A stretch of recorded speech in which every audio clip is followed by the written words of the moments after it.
Bienvenidos al canal Viajando con Buda. Hoy tenemos un interesante invitado, el escritor norteamericano de origen hongkonés, Kenneth Leong.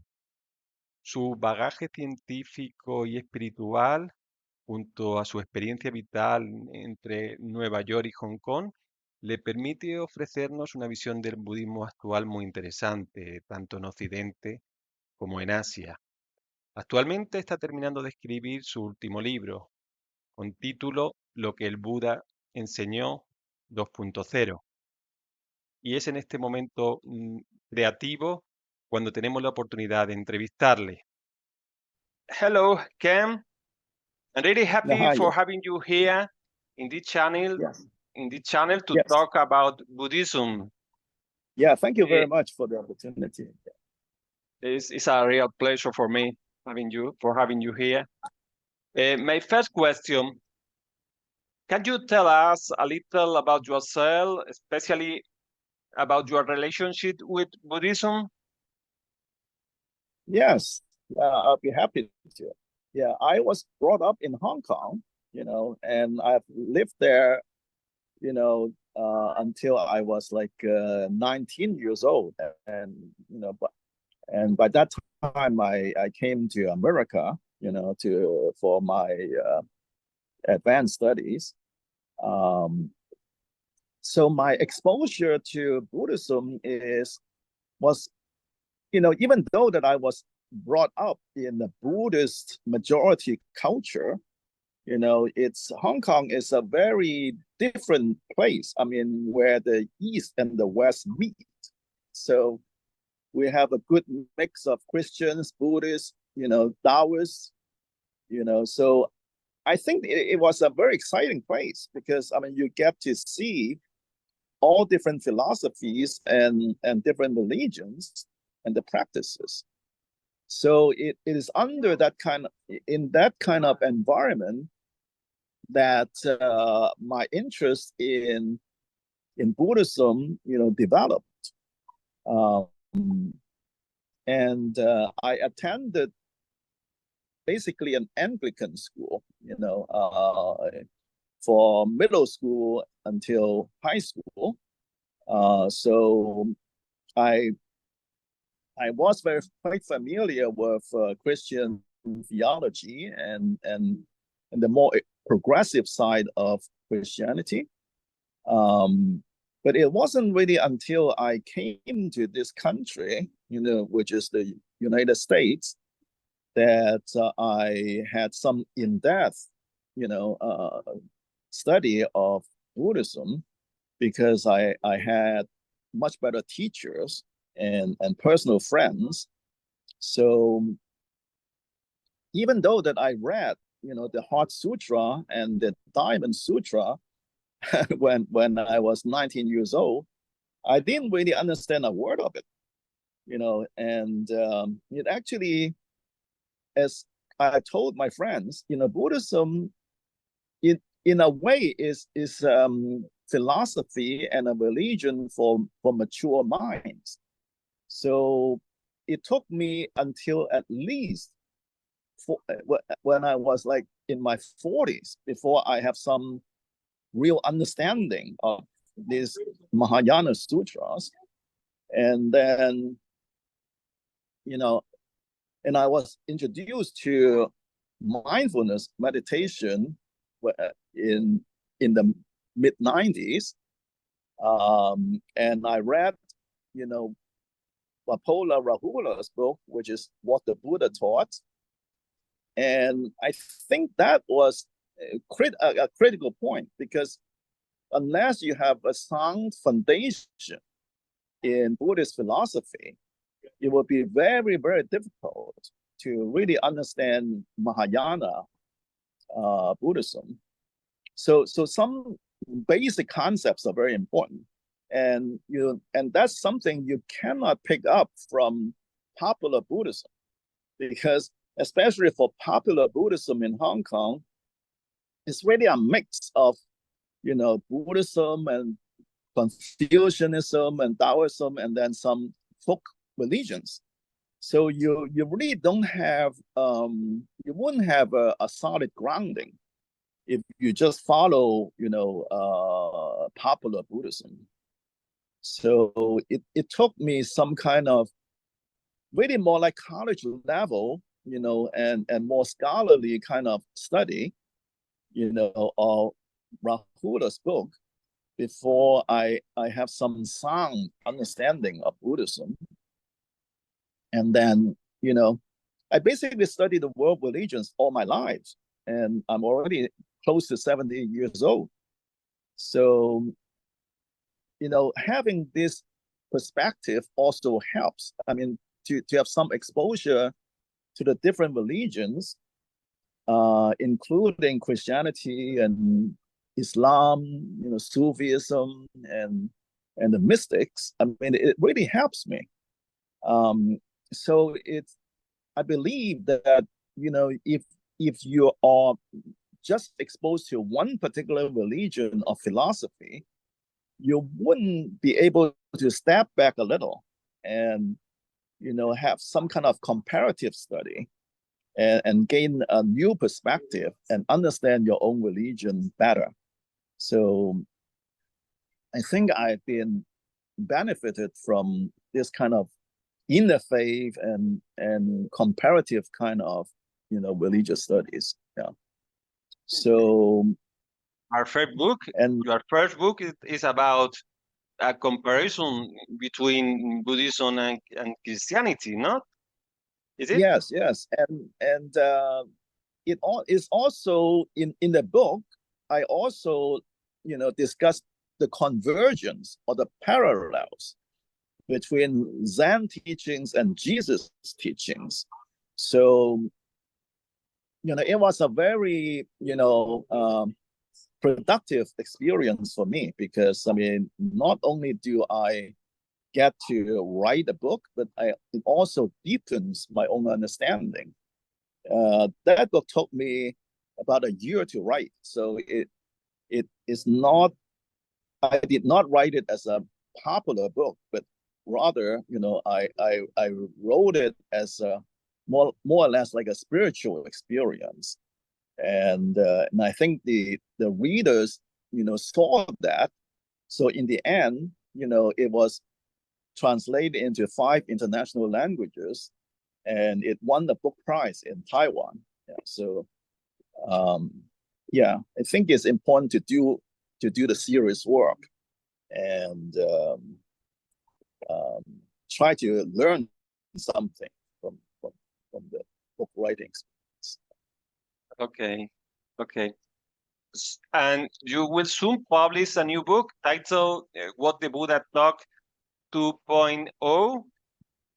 Yes. Why have you chosen this title that reference Walpola Rahula's book? And what is the book about? Yes, what the Buddha taught is basically a classic.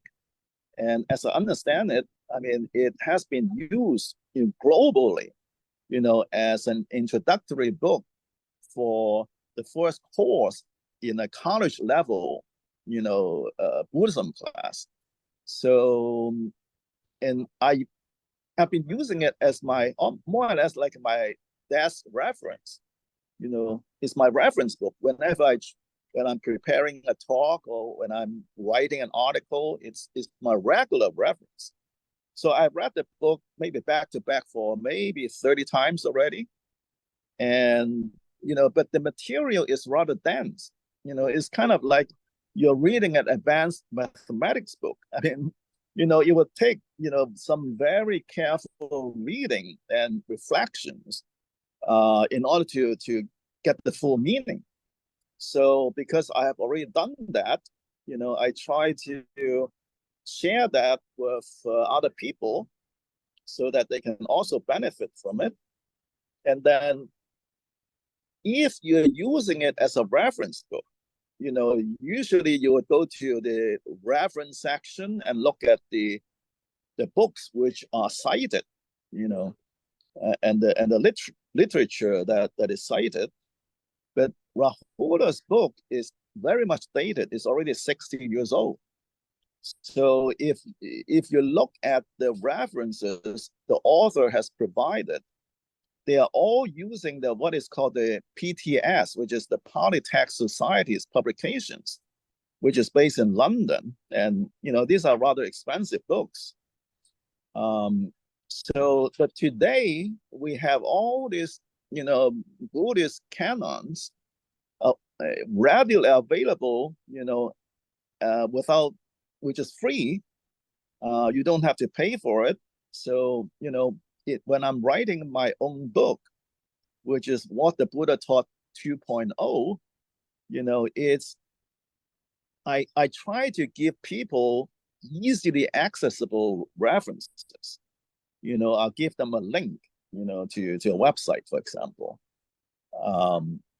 And in addition, Rahula did not necessarily cite the name of a particular sutta or sutra, but I do that. It's very important because if you're using the internet to search for a particular piece of Buddhist literature, it's the classic. So I'm trying to make my book actually a useful reference book for like a college level kind of study. So even though that most of the material can be understood by the layman or someone who is just an average reader, but the reference part is important. Yeah, and also in addition, Rahula was writing his book more like a philosophy book. So he explained to you, what the doctrines are, but he did not necessarily give you practical examples. So I think it's very important, when you're writing a book for the general reader, to provide practical examples, especially examples from the contemporary world, and so that people can see how these teachings can actually be applied.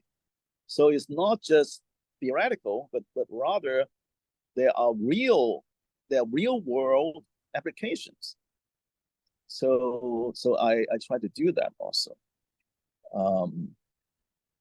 And of course, we live in an exciting new age of technology. Buddha has a teaching about anatta, which has to do with the doctrine of no soul, which was difficult for most people to understand. But as I mentioned in my book, because we live in a brave new world of artificial intelligence chatbots. You can chat to robot, and the robot would at least appear to you as sentient. So I've been interacting with many different AI robots and have a conversation with them, and I believe that actually would tell us something about what sentience is. Sentience as in the word sentient beings. So yeah, I think, we can gain a lot of insight into what it means to be human, just by having a deep conversation with AI chatbots. So that's another aspect, that I'm introducing to my book. So the book is actually kind of state-of-the-art application of Buddhist philosophy in the real world today. So 60 years after what Rahula has written. So that's the significance of that. All right, I'm looking forward to read it. Maybe we can comment after that and make the Spanish audience to know the book. All right? Yeah, thank you. But thank you so much. Let's continue. From your point of view, what is the current situation of Buddhism in Asia, particularly in countries like China, Korea and Japan. I'm not that familiar with Korea or Japan, but I'm more familiar with what I would call the Greater China, which includes, mainland China, Taiwan, Hong Kong, and all these East Asian cities and city-states. So I think Buddhism has the highest potential and it has more spirit in Taiwan. In Hong Kong, where I grew up with, Buddhism is usually mixed in with what I would call folk religions. And people do not have that much of a deep understanding of what the Buddha taught, but many Chinese people go to temples and with the intention of praying for or petitioning for certain things to happen. So maybe they don't have a child, so they would go into a temple and pray to Buddha or some Bodhisattva, in the hope of having their wishes granted. So that's really exactly Buddhism.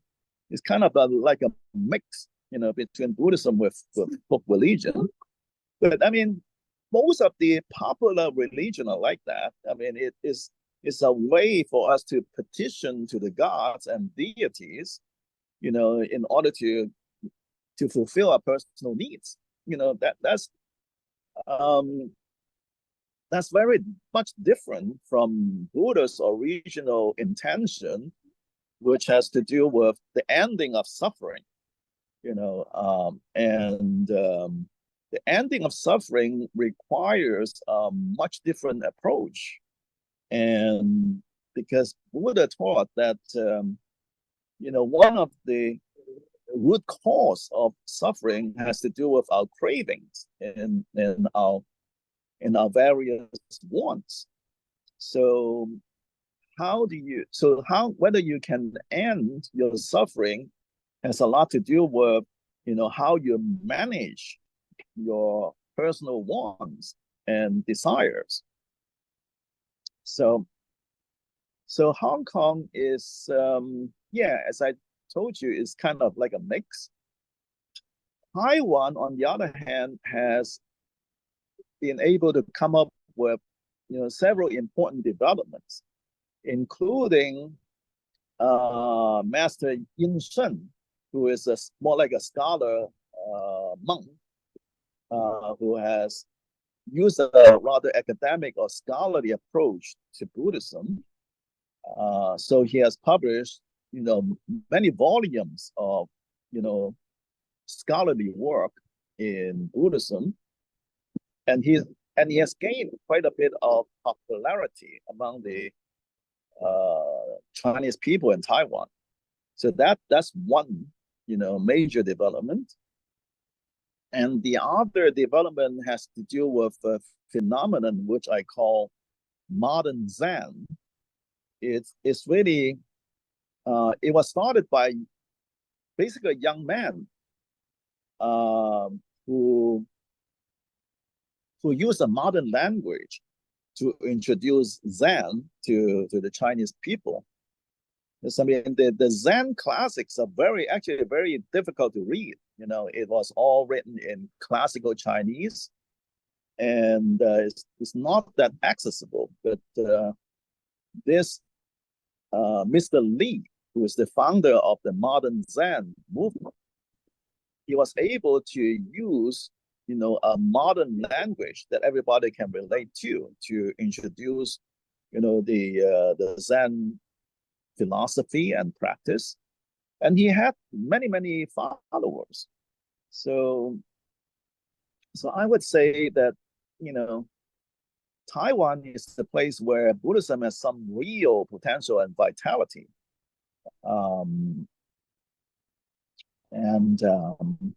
Mainland China, I really cannot speak a lot about that. But the way I can just, give you my impression. I think that we are at an age where mainland China has really opened up, and and the younger generation have definitely a curiosity for exploring different types of religions. Christianity, for example, is growing very fast, in mainland China, and and I see that there's also some interest in more like the traditional form of Buddhism, and so I think it's kind of mainland Chinese people are like starting up more like a blank page after the Cultural Revolution. So it's exciting for that from that point of view, but exactly how much of it is solid Buddhism and how much of it is more like a commercialized form of Buddhism, I really wouldn't have any facts to base my opinion on. I would say that Buddhism has always had a commercial aspect to it, based on history in China. So my hope is to see the purer form of Buddhism, gaining root, in mainland China. But I mean, the mainland Chinese also have become more educated. In the old days, the illiteracy, percentage in China was very, very high. Basically, you cannot really understand, Buddhist philosophy unless you are somewhat well educated. So, because China's illiteracy level was so high in the pre-modern days, that contributed to the reason why, there was not a solid form of Buddhism in China, except for the, affluent class. So historically, who were the people who really understood, Buddhism well? It was the, rich people, including the emperor and his ministers, So, but now because of the much higher literacy level in today's China, so Buddhism would have a higher chance, a better chance in thriving, from this perspective. Yeah. Interesting. And do you observe any kind of modernizing push within Buddhism in these Asian countries? Which, for example, which authors and masters do you consider important in this modernization of Buddhism? Yes, I mean, I think just modernizing the language, is important. And there are other aspects, like, for example, traditional Buddhism in China is basically driven by monastics. It was driven by monks and not by laymen.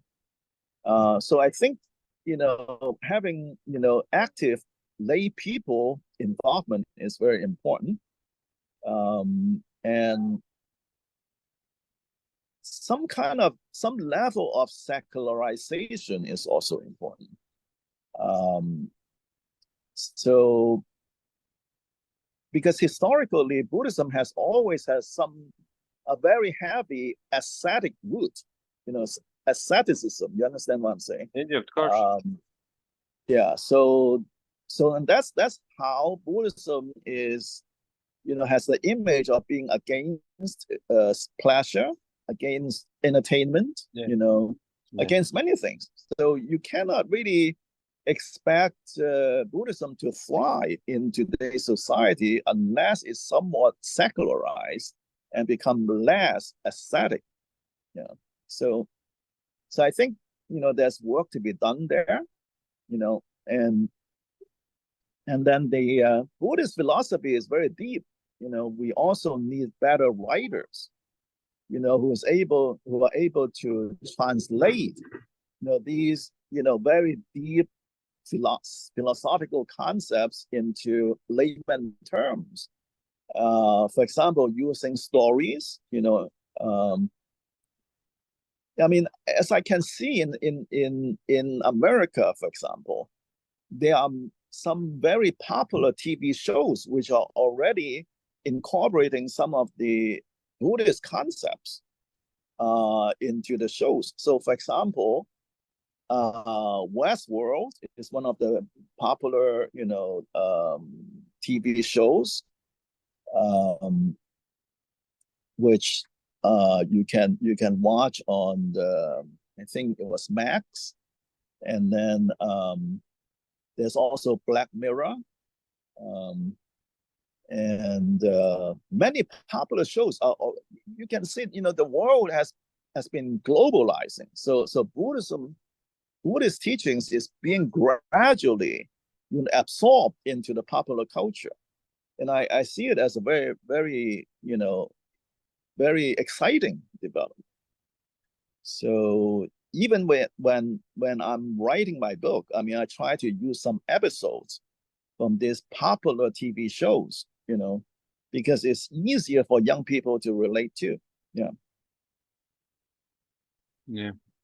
And about the master, for example, do you want to tell any of them? For example, Thich Nhat Hanh.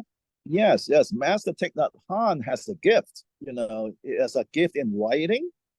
And I think his major strength is really to be able to translate, deep philosophical concept into poetry. So, for example, when he talks about his concept of interbeing, which is just another name for dependent origination, he said that when you look at a piece of paper, you can see not only the paper, but also the trees and the clouds and the rains and, everything, you can see in just a piece of paper. So that's the poetic approach. And you can bring to life, many profound Buddhist teachings, using a poetic method. Yeah, exactly. What is your stand on the debate between traditionalism and modernism within Buddhism?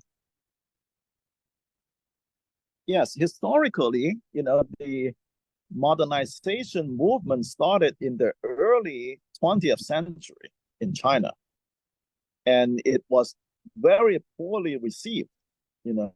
So there was a lot of resistance from traditionalists. But I'm seeing that, of course, I mean, the world has become more and more globalized, and people are becoming more educated. So there is less of a resistance to modernization today. But the tension is always there, between traditionalists and modernists.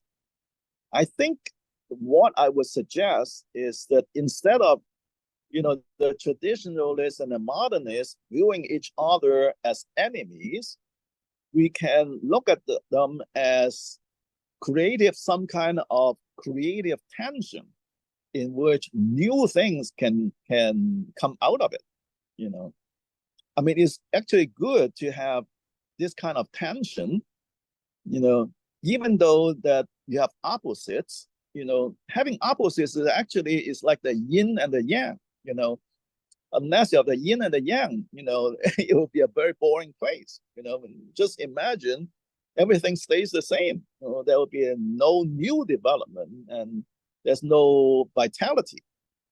So actually, I see it as a golden opportunity, to have some kind of creative tension so that new things can evolve, and, so that Buddhism can get revitalized. What we don't want is to have everything stays the same, just like thousands of years ago. And if that is the case, then you would lose a lot of young people, because it's the same old story.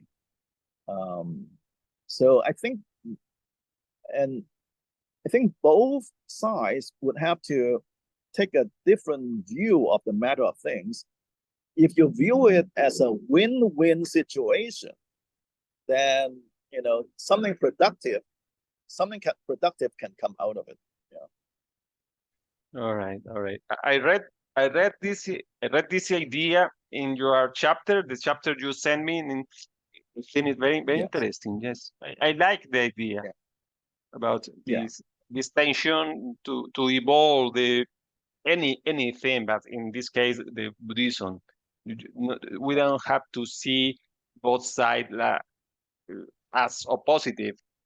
Maybe Right. it's a way to evolve the Yes, Buddhism. exactly. Hope so. Yeah, it's called dialectics. Exactly.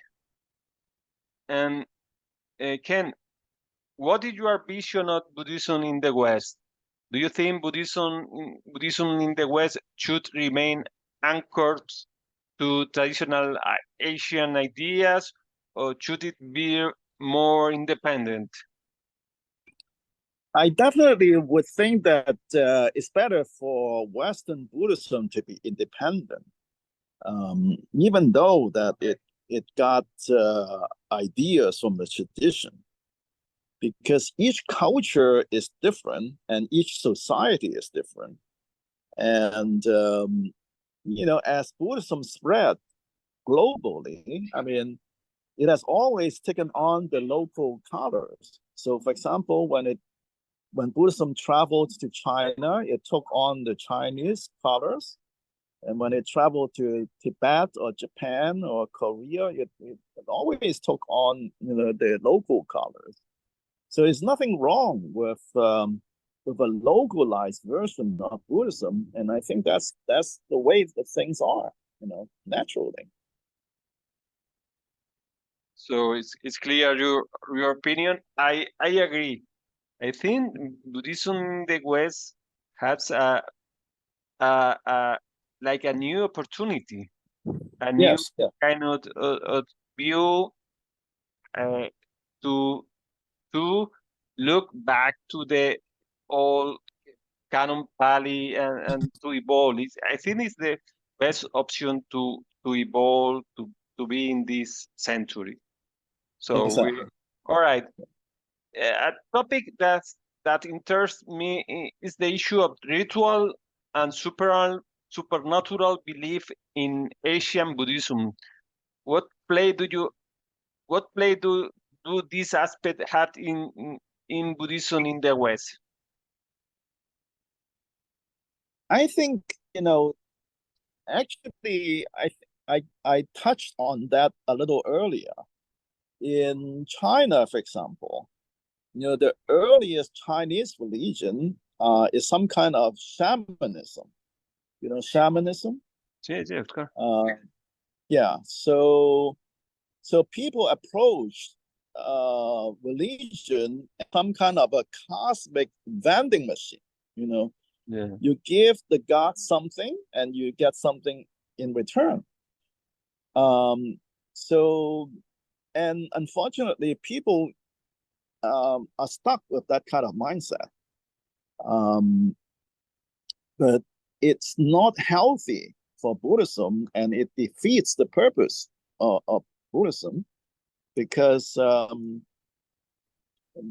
of the main teachings of the Buddha, which is expressed in a second noble truth, is that it is the cravings that create suffering.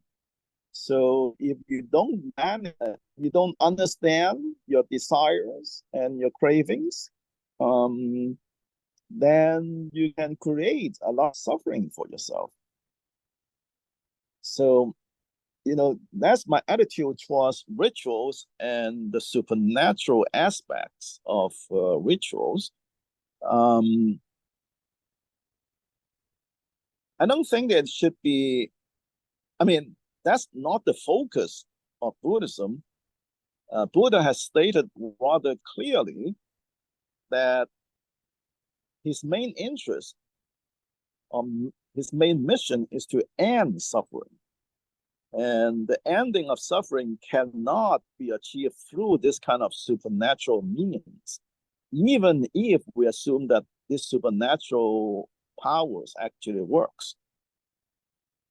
So it becomes more like a distraction. All right, I agree, but at the same time, I doubt that the Buddhism could last so many centuries without this Right. kind of, for example, without the karmic retribution, without this kind of popular Buddhism, because Right. as you said, it's not very easy to understand the Right. the Buddhism, no, the deep ideas in Buddhism. Exactly. Yeah. So you have to understand the general public's mind. You know, they look at it as some kind of investment. You know, you put in certain money, you put in certain contribution, and you expect something to return. So, but I mean, in the meantime, you know, I think it's really the world has changed now, that the way that Buddhism finances itself has changed a lot. So, for example, someone can be a podcaster on YouTube, you know, and generate some incomes, you know, through those YouTube channels. Or you can, you know, I don't know whether TED Talk pay anything, you know, but you can be a host, you can be a guest on TED Talk. There are many other, you know, channels, but the main thing is that you no longer really need a real estate. You know, you don't need a physical premise, a facility, in order to teach Buddhism. Yeah. Where, yeah, in today's internet age, you can basically do it anywhere. I mean, I can do it, you know, just sitting here, you know. So that, I mean, that, you know, takes away a huge amount of, a big percent of the cost of running, you know, a religious program. So I think we need to look at, you know, how society has changed and how the technology has changed. But I mean, you know, the traditional Buddhism in China finance itself primarily through funeral services, uh, and and the same thing with Japan. You know, because people believe that through through your intervention, uh, due to the monks chanting and doing certain rituals, they can help the soul of the deceased to get to a better place. So that's how they traditionally, how the monks can earn a livelihood, you know, is through, you know, this kind of funeral services. But as I understand it, you know, Buddhism is dying in Japan, you know, because there are many other funeral services which are not Buddhism related now, and the young people probably would prefer those others. Um, so yeah, much of the modernization has to do with, you know, how one can make one's livelihood. You know, how can you make a living, and how can the institution finance itself? And I think that everything is changing so rapidly now because of change in technology. Mm.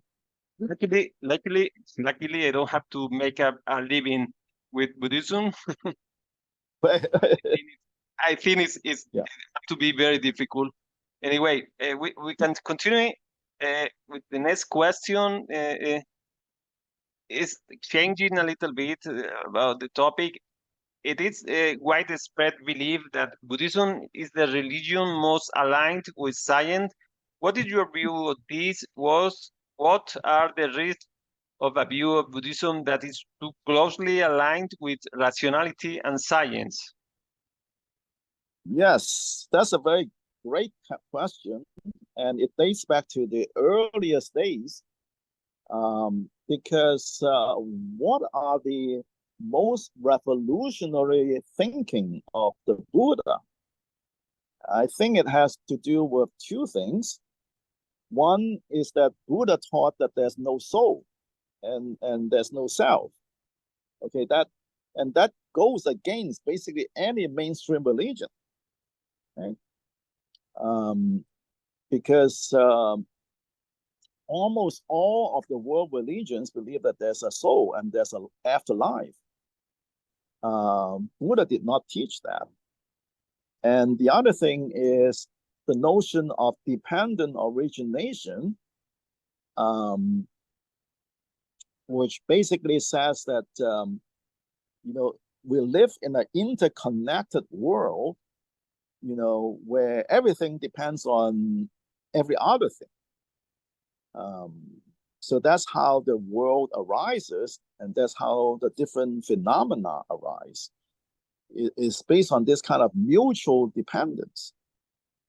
And that is very much consistent with what modern science is discovering. If you look at, especially in the biological and life sciences, you look at what is an ecosystem. If you study ecology, you know that if you remove any species from the system, then maybe the entire system would collapse. Everything depends on the other. So in my book, when I'm introducing the concept of dependent origination, I mentioned, what if we pick something which is a pest, let's say mosquitoes, okay? So is it a good idea to get rid of all the mosquitoes? I mean, to many people may think so, because, mosquitoes just suck your blood. It doesn't really help you very much. But then you're not really looking at the big picture. What if you remove all the mosquitoes?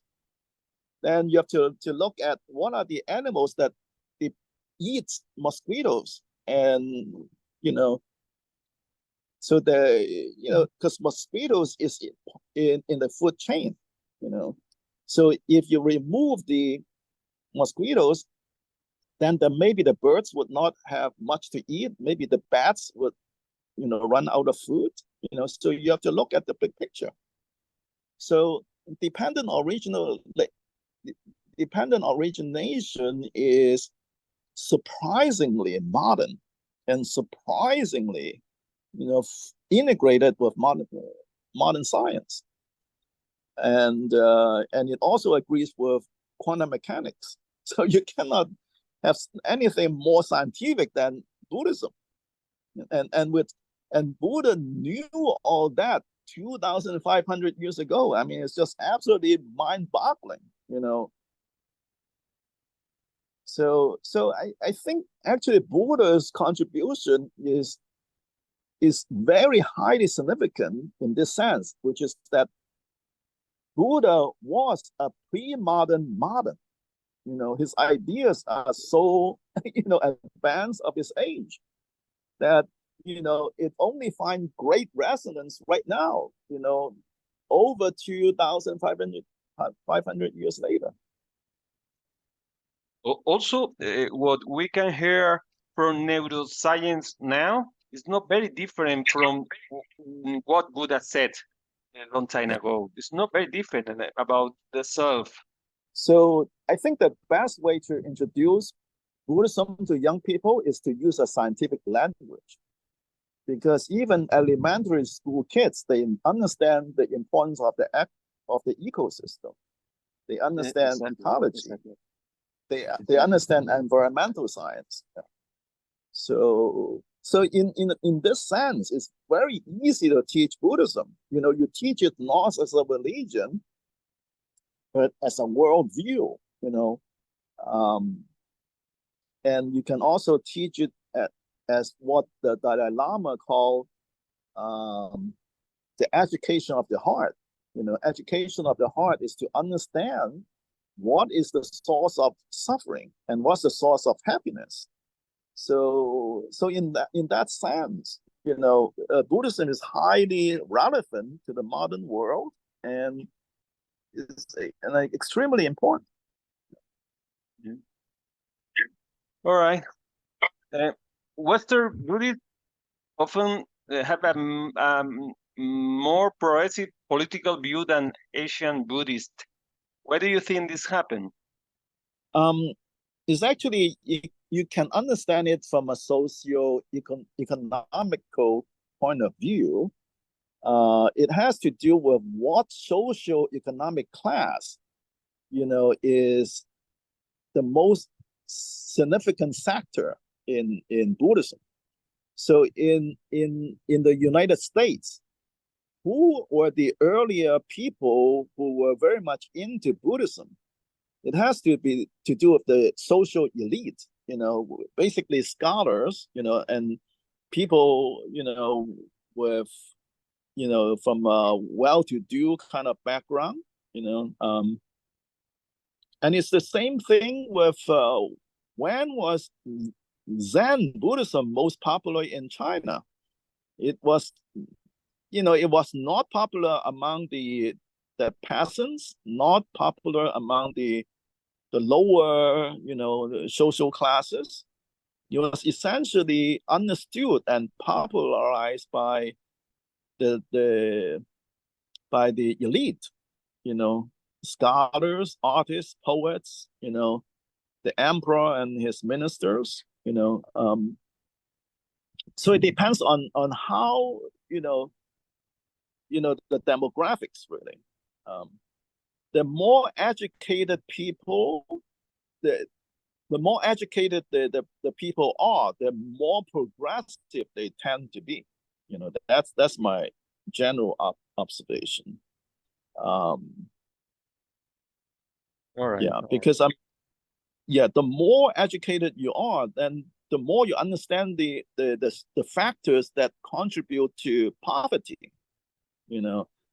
And to understand, why, some people are homeless, some people,